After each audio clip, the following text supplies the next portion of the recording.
Assalamualaikum warahmatullahi wabarakatuh. Waalaikumsalam warahmatullahi Allahumma sholli ala Sayyidina Muhammad wa ala ali Sayyidina Muhammad. wabarakatuh.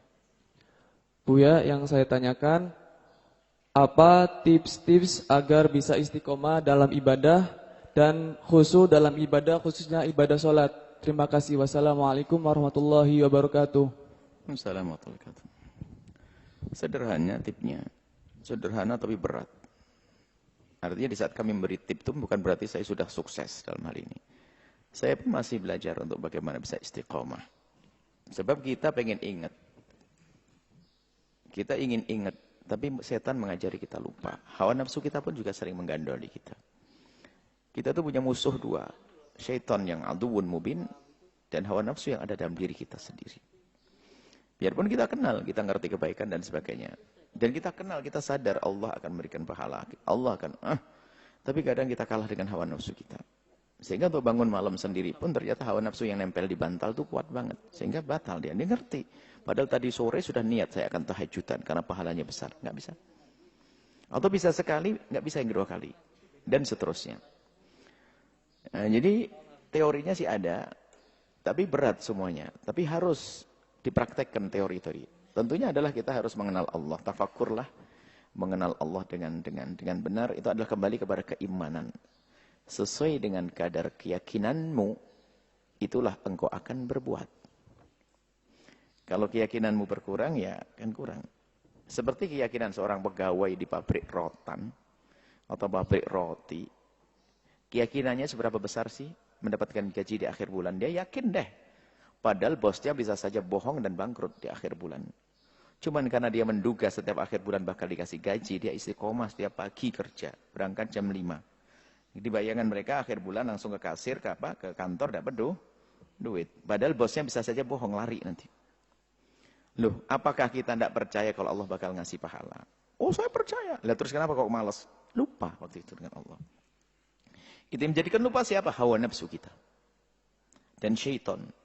Bukan kita lupa kepada Allah, tapi oleh syaitan kita ditunjukkan yang lainnya. Kalau lupa kepada Allah, iman enggak? Tetap kalau ditanya iman kepada Allah akan tazin zayyana lahumus syaitan. Setan itu menghiasi.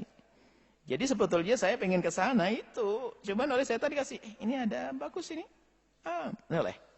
Itu dan hawa nafsu kita. Jadi harus kita pertama yang menguatkan iman. Dan sudah beres insya Allah iman. Saya percaya. Allah ngasih gaji pahala kan setiap hari. Setiap kebaikan yang kita lakukan Allah ngasih pahala. Itu sudah beres sebetulnya. Pakai itu saja sudah cukup. Tipnya ya itu saja. Semakin kuat imanmu, ya semakin mudah beribadah. Misalnya orang kenapa kok tidak istiqomah? Dari mana? Tahajud. Tahajud malam, kemarin malam tahajud. Malam tadi tidak. Loh, kenapa kok enggak? Coba, malam kemarin Allah ngasih pahala tidak? Ngasih. Kalau tadi malam kira-kira? Loh, kenapa kok tidak sholat? Apa Allah tidak ngasih pahala? Ini kan semuanya karena kita sudah lupa dengan Allah SWT. Jadi pertama adalah untuk mengistiqomah sama khusyuk di dalam sholat adalah keimanan, semakin yakin kepada Allah SWT. Maka seorang hamba di saat menghadap kepada Allah dan dia sadar bahasanya dia adalah hamba Allah dan dia di hadapan Allah, maka baginya adalah mudah khusyuk. Tapi lagi-lagi dia, kenapa tidak khusyuk? Dia ingat bahasanya tokonya, ingat utangnya, ingat Masya Allah, ingat dunianya. Maka di saat seperti itu, menjadi terkurangi khusyuknya. Jadi lagi-lagi kembali kepada bagaimana kita semakin yakin kepada Allah dan kita harus bisa mengarahkan di saat kita melakukan sholat kepada Allah. Misalnya di dalam khusyuk, di dalam sholat itu yang perlu kita perhatikan bacaan di dalam sholat. Kita ikat pikiran kita dengan yang kita baca. Makanya merenungi bacaan di dalam sholat itu hakikat khusyuk. Bukan ingat surga, bukan ingat neraka, bukan. Bukan jaminan itu khusyuk. Lalu yang dibahas adalah tentang neraka kok ingat surga itu bagaimana? Kan kebalik. Itu adalah masalah keyakinan yang pertama. Agar kita bisa khusyuk di dalam beribadah dan istiqomah adalah kita bangun keyakinan. Kemudian tip selanjutnya adalah, urusan istiqomah adalah tip zohir. Cari teman. Pergaulan. Kalau temannya rajin, kita akan ke bawah. Dan saya termasuk golongan yang malas kalau nggak ada temannya. Mungkin begitu. Kita harus sadar, ya Allah. Sholat malam sendiri, kalau sendiri, Masya Allah. Tapi di saat sama anak-anak bangun semuanya, Allah hidup. Iktikaf di malam Ramadan sendiri kayaknya, wah ini baru masuk masjid, kayaknya cari tempat yang aman. Nyungsep lagi dia. Akan tapi di saat banyak kawan seperti itu. Di dalam kemaksiatan pun juga demi menghindari kemaksiatan banyak kawan.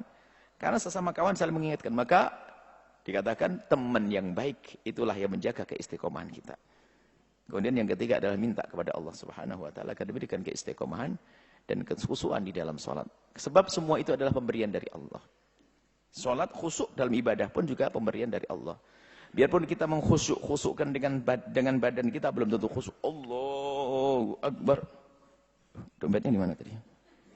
Allahu Akbar. Alhamdulillah. Pindah sini dompetnya. Lupa naruhnya. Jadi khusyuk itu bukan dengan bentuk zahirnya saja. Iya, zahir adalah tanda khusyuk. Tanda khusyuk adalah memang dari badannya itu adalah. Jangan ngentengin. Wah, yang penting kan hati. Badan gerak-gerak. Oh, enggak. Nabi ngelihat ada orang sholatnya gerak gini. Gerak-gerak. La khasha'a qalbu hadza la khasha'a jawarihuhu. Kalau orang ini hatinya khusyuk, niscaya anggota tubuhnya juga ikut diam. Itu loh. Goyang aja, goyang sana. Enggak khusyuk. Allahu Akbar. Badannya adalah khusyuk, baru menata hatinya agar khusyuk. Jadi khusyuk itu wahbi pemberian dari Allah. Dan bahkan kok antara orang dengan orang, antara saya dengan Anda. Ini beda orang. Satu orang saja, kadang kita menemukan perbedaan khusyuk. Kenapa sholat subuh tadi saya merasakan khusyuk banget? Duhur, iya karena duhur sudah dibilang dekat makanan, kok masih sholat? Lapar kau.